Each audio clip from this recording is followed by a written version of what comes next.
Morning, everybody. 28th of April. We're Signal Centre Talking Ball. Joe Neighbour, Ian Coleman and Steve O'Hare. Morning, guys. Morning, Morning. chaps. Everybody all right? Yep, all good in the hood.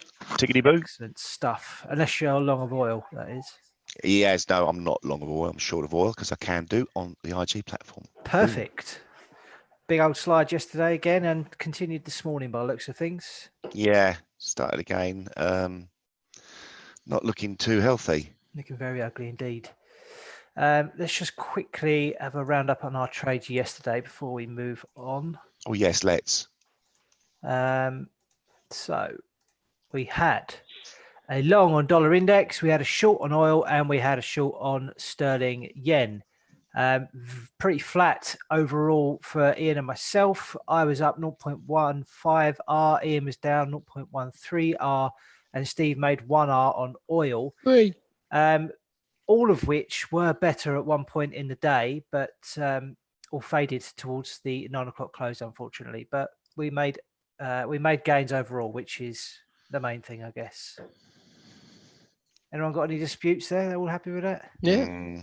I don't know. I think you've given me the offer price instead of the bid price, probably. But well, do you know what? I was thinking this yesterday. If you'd have had one of your crazy tight stops like you had done previously, you'd have absolutely made a killing. Yeah, I know. Yeah. But it's marathon, not sprint, and all that malarkey. Absolutely. So yeah, pretty choppy yesterday, really. No data out, so that wouldn't have helped matters. But there was obviously bits and pieces throughout the day, which did impact on the markets, notably oil, as we've discussed briefly, and we'll come on to again shortly. But shall we have a quick look at some trades this morning and see what you guys are looking at? Yeah. Okay. I'll have You're honest, Steve. Have you got anything you're looking at? Oil small is definitely one to watch this morning. Obviously, we had that ending wedge that we broke out of, double top, lovely, filled the double top target, and it's obviously having resistance now. It's probably down to about $15.50. This morning, we've on this chart, we've made it down to just above $13. So really under pressure. Copper had a nice reversal candle. There's a daily chart. It doesn't look so good on this one. It's more of a doji on this one. On the IG chart, it's a bearish outside day yesterday. So bearish on oil. Gold is having this retracement. I think it's targeting a move maybe to retest the 1660 support, and silver under pressure again, maybe an ABC correction before the next wave higher. I'm still sort of bullish on them, gold and silver from the safe haven aspect. So yeah, I think I've just got to go oil schmoil again. Oil schmoil. Let's get it. I'm looking to sell a rally at 1350 on IG, if I'm correct, and the 1420 on this chart, which is trades at a 70 pip premium. But I'm happy to get short at the market 1315. And what I'll do, I'll get sucked into sort of playing Joe's little game of having a tight stop, shall I? No, you play your own game. He's tricked me into it. That should give me a 6R. Stop at 1365, getting short at 1315 now, and target at 1015, which on this chart is just above the swing low when the oil price collapsed. That's me. Jubbly. Ian, do you want to have a look? Yeah, I'm going to do something a bit different this morning. Ooh. We'll show something a little bit different this morning. Because cover your eyes, gold. I was going to look at gold again, Stevie. I've got these 5 waves up and then 3 waves down, and we've got some bespoke support here at 1695, and it's starting to move higher. But I'm not going to look at gold. Well, that looks tasty though. I'm going to look at this instead. This is sterling Swiss, and I've just, while we've been talking, just plotted these little 3 lines on here. So this is our resistance level at 121.85. We are short on that this morning. Yeah, I think we got short down here, didn't we? Well, you are short at 65.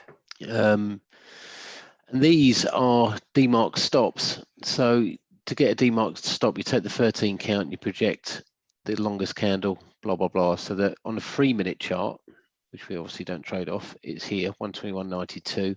But I like it when we get these areas of not the triggers for the stops. So it gives you more chance of holding in basically.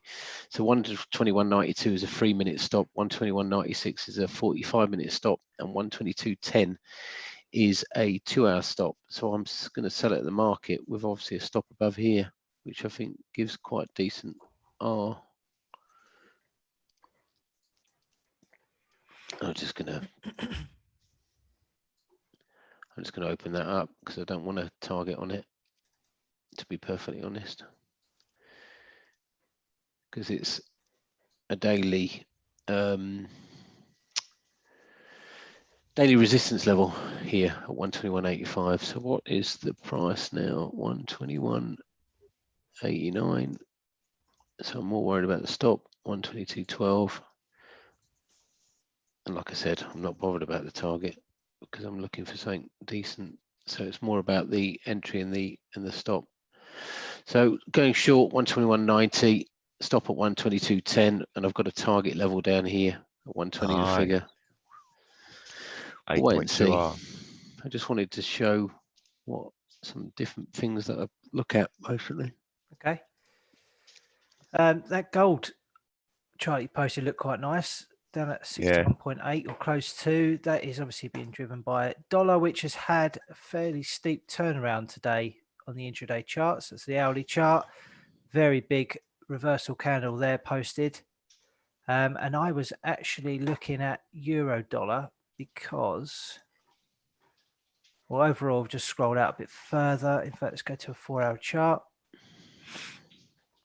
We had a 78.6% retracement of this move here from the 22nd of March to the highs there on the 27th of March. We hit into that level yesterday, on the 24th, and posted a nice hammer candle. And since then, we have also broken out a bit of a corrective channel, and come back to retest that. So, and with that, we've seen this bullish engulfing candle over the last hour, which obviously needs to hold for the next 7 minutes to confirm. So I'm going to jump in on that, buying euro dollar at 108.32. Going to target a move to the 78.6% of this move here from the high to the low, which comes in at 109.34. I'm going to put a stop below the previous hour, the low of the previous hour, which is 108.04. So expecting a little bit more dollar weakness in the short term, which will also be bullish for gold as well in the short term, if that plays out. Gold, physical gold is priced 7% over traded gold at the moment, which is quite a big premium, record premium for everything. I mean, it's going to be a record premium, isn't it, for the last 3 years? I think it is. Yeah, it's a tough one. There's no physical gold available, is there? I think that's the issue. Okay, so news yesterday, it was pretty quiet on the data front. There was a little bit of improvement in the risk appetite, and that was on the hopes that countries were making progress towards easing lockdown measures. The UK, however, are expected to be lagging a little bit behind that. We had Prime Minister Johnson back at work yesterday.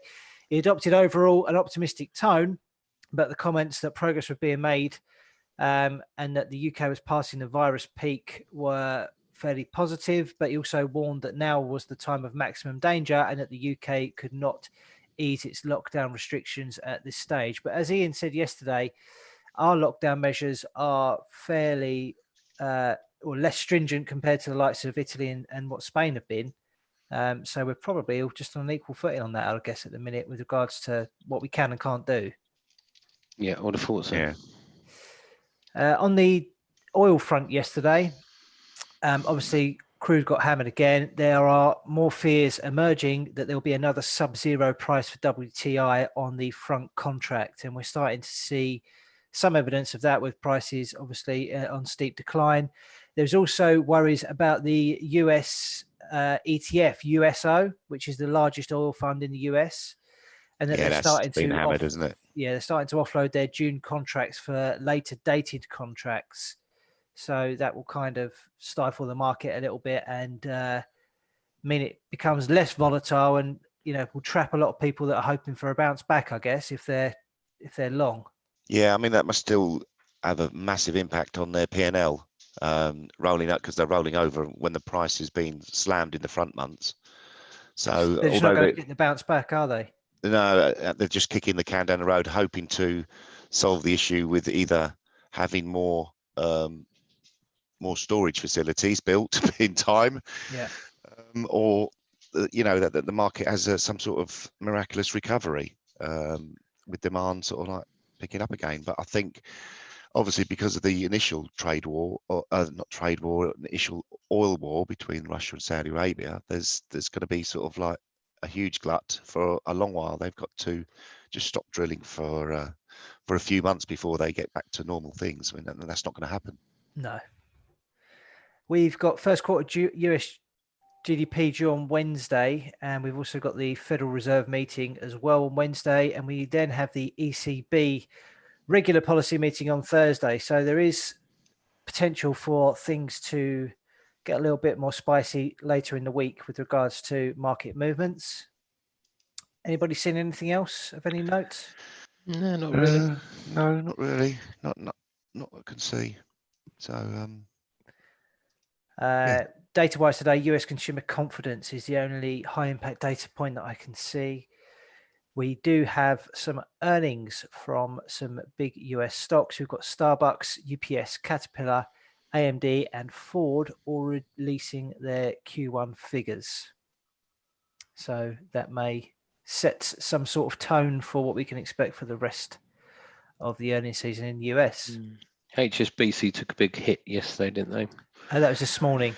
Or was it this morning? 9 Yeah. years worth debt, bad debt, $3 billion.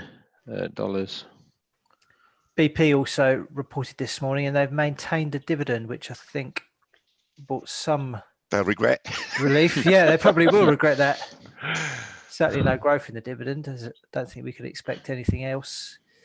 Yeah, I mean, a lot of companies aren't really producing much in the way of forward guidance, but the market still seems to be pretty resilient. Although the US markets were up yesterday, I think the top 5 that make up, so that I think we mentioned yesterday, the top 5 companies in terms of their market capitalization are bigger than the bottom 350 companies in the S&P 500.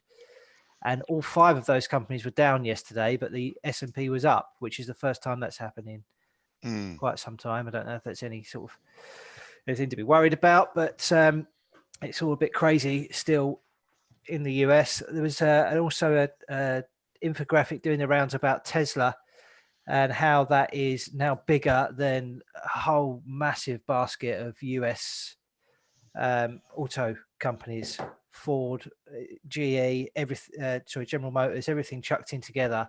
And Tesla was bigger than all of them, despite having huge amounts of debt and not actually making that much money. Jesus. Yeah, crazy. Okay, so I don't think there's much else to say.